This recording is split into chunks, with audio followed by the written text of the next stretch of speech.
comandamenti della vita.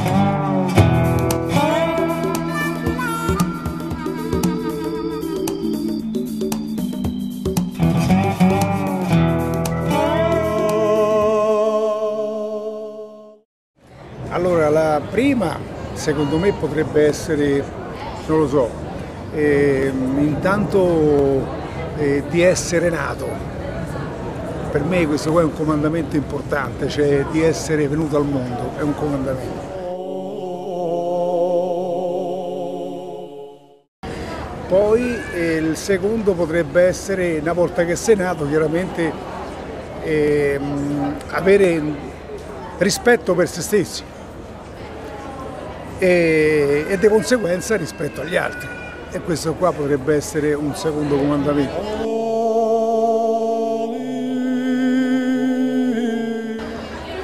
Dal momento che uno è nato, dal primo comandamento, il terzo potrebbe essere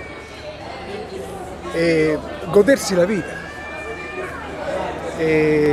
gioire, perché comunque nella vita uno c'è una volta sola nella vita, una sola, vive nella vita, e godersela.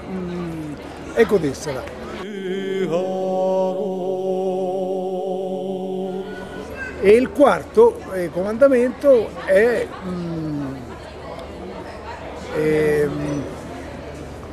potrebbe essere, non lo so, amare la famiglia, forse, amare la famiglia, avere un rapporto con i figli, cioè vivere la vita con una famiglia che tu vuoi bene, godersi i nipotini, insomma, voglio dire, godersi, diciamo, quello che uno nella vita poi si è costruito.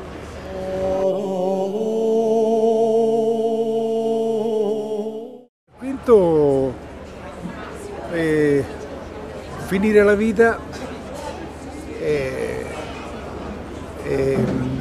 nel miglior modo possibile, voglio dire, con la stessa allegria di quando uno è nato.